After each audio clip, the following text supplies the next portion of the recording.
Hey gang, welcome to Time in the Market, the investing channel with a long-term focus. Taking a look at WBD, this is a good day for WBD shareholders, myself included. I own options in this stock, so keep that in mind as you watch the video. And note this is not investment advice. Stock is up 16.5% today after they announced they are reorganizing into two separate divisions. We'll talk about that in a second. I did a video about WBD that's more in depth about a month ago around their financials, earnings results, etc. Check that one out if you want to know more about the company, but the stock is up about 37% since then. Pretty good returns, if I say so myself. So what are these two divisions and why does the stock market like it so much? Well, basically, when you look at their reporting structure right now, there's the linear networks in their earnings, there's the direct-to-consumer business, which is the kind of the streaming business, and then there's the studios business, which is their film and television production, as well as most of their IP.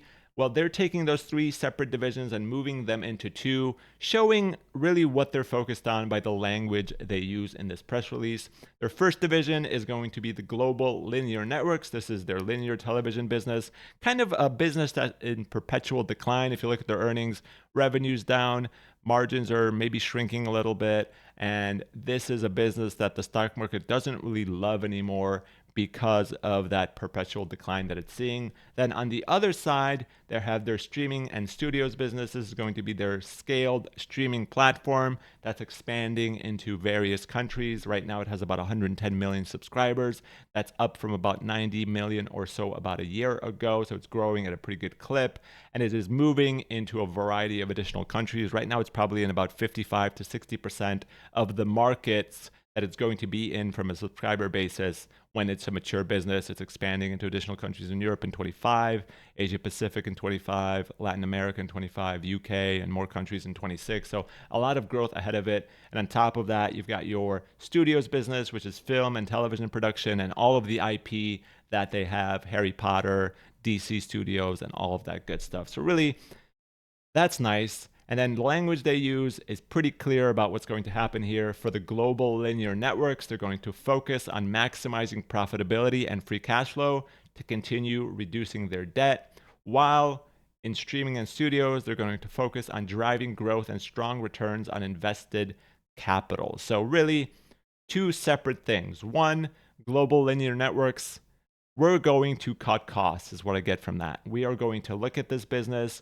We know the revenue is shrinking because more and more people are cutting the cord, and this business gets most of its money from carriage fees from cable networks and carriers, and also from advertising therein. So as less and less people watch cable networks and cable channels, they get less money and therefore less revenue. And that leads to less free cash flow on the bottom line. Since this is their free cash flow cow right now, they want to make sure that they milk it for all it's worth. That's essentially what I'm getting out of this. We are going to cut costs. We are going to make sure we get as much money as possible from this business when we can. And we're going to use that to pay down debt. On the other side, we're going to invest money into streaming and studios because we want to drive growth there. We know that's the future of our business. You look at our biggest competitor, Netflix, company trading at like 5 to 6 times their enterprise value, company that has 290 million subscribers versus 110 million here. They see that as an aspirational thing for them. They want to get to that on the streaming side. Even if they get to 60 to 70% of that, this could still mean really good returns for this business. This business right now is not generating free cash flow on its own, but it's starting to move into EBITDA profitability. And I think as they grow and grow and grow, this is a business that can stand on its own. And I've always looked at this business as, yes, linear networks are shrinking, they're getting smaller, but they're still generating a bunch of free cash flow. And as long as that free cash flow is there to drive the business and pay down debt until that streaming business moves into profitability, then this is going to be a good investment. And I think this is what they're focused on here. They're making sure that they generate as much free cash flow as they can from that business until streaming and studios kind of can stand on its own, grows into its own kind of solid business. And when that happens, they'll probably start looking at a way to shoot off, spin off this linear networks business. Comcast is sort of doing the same thing already. They're looking at a potential spin-off of their television business into its own separate entity. They say that entity will not have a lot of debt, So it might be an acquirer. So when you think about that happening in 2025 or whenever it happens, this is happening in 2025. Now, WBD is not spinning anything off right now, but 25, 26, if Comcast approaches them and they say, hey, we'll pay you X amount of money to give us your linear television channels. And by that point, they're in a position where streaming and studios are kind of standing on their own and they can get a bunch of cash to pay down more of their debt and become a different business. This is what this new structure allows them to do. It gives them this optionality that didn't necessarily exist before, or at least wasn't clear before. Now it's clear. It's like, this is our path forward. We are going to take as much money as we can from the linear networks, potentially do something with them. We have the optionality to do something with them down the line, whether it's a spin-off, whether it's selling them off to somebody, whether it's combining them with somebody. And in the meantime, we are going to focus on growing the heck out of our streaming and studios business, making sure that we're investing in the right things there, making sure we're taking advantage of all of the IP we have. You've got the Harry Potter television program coming out in the next year or two, probably in the next 2 years. I think it's just starting to shoot relatively soon. You've got the Superman movie coming out. Hopefully that's a success, because it would be a problem if it wasn't. But they've also had some messy investments on the studio side. You know, Kraven the Hunter, terrible movie, looks like. Joker 2, terrible movie. So a lot of investments that didn't pay off. So I think they really need to focus on making sure that the investments they're making on the studio side are the right ones, and growing that streaming business, investing in content there, because that is going to be their future. This is what I am investing in. I am investing in streaming and studios. And also the idea that until those are up and running, there's this other business that's there generating a bunch of free cash flow. So if they can squeeze even more free cash flow out of that to pay down debt faster and grow this other business that's important while they do that, that's a good sign to me. And it shows that management is kind of thinking about this business the same way I was thinking about it. So that's why I think the stock is up as much as it is today. And the stock just isn't up today. It's been up for about a month. There's other news that's come out since then. Comcast and Warner Brothers announced a multi-year distribution to distribute the WBD channels across Xfinity and Sky UK. And this is similar to the deal they signed with Spectrum.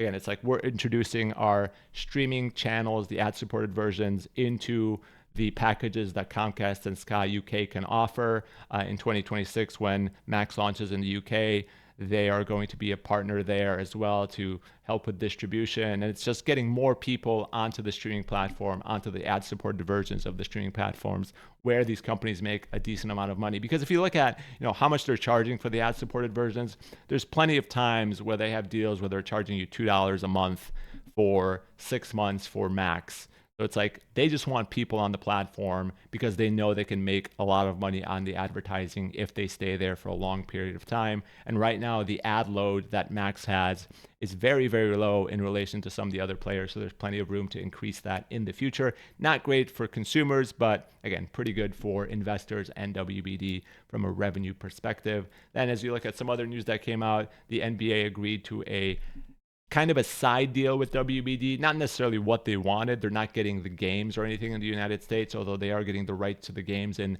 certain small countries, the Nordics, Poland, and certain Latin America countries for the 11 years. But they're also doing some side agreements with ESPN. They're going to continue to produce inside the NBA and sell that to ESPN. They're also going to get the rights to some college football and basketball games for TNT, for ESPN. And I think this shows that, the worries about the NBA making it harder for WBD to reach agreements with carriers were kind of overwrought. They signed a deal with Spectrum where carriage fees stayed steady. They did have to include the streaming services, but at the end of the day, that's not a big deal in my mind. They're signing a deal with Comcast.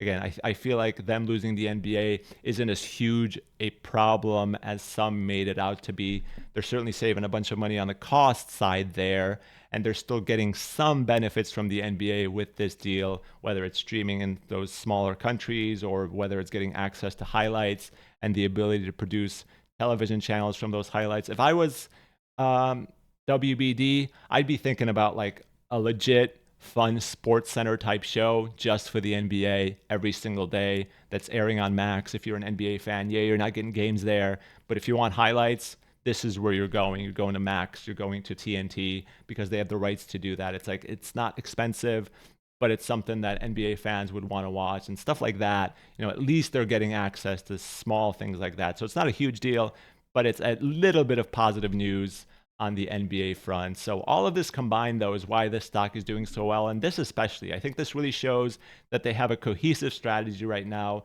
They sort of know what they're focusing on. They sort of know that they need to cut costs on one end, invest in another end, and continue paying down debt.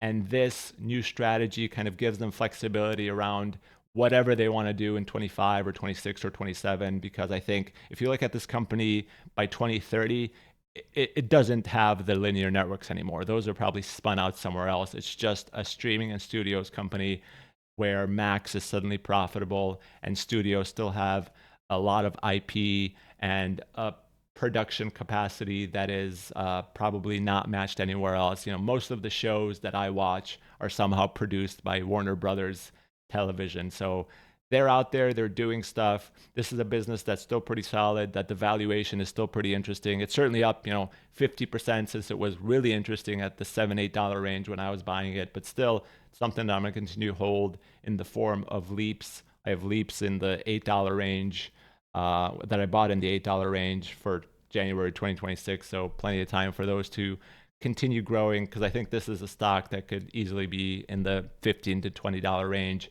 if they continue executing. And there's certainly a lot of flexibility they have now that they didn't have before with this announcement, that the market finally sees that they didn't see before. It's not like they couldn't do this before, but now it's clear that this is their strategy and the market appreciates that. So that's what I think. Let me know what you think about WBD. Let me know if you agree or disagree with my assessment here. But thanks for watching. Have a good day and bye.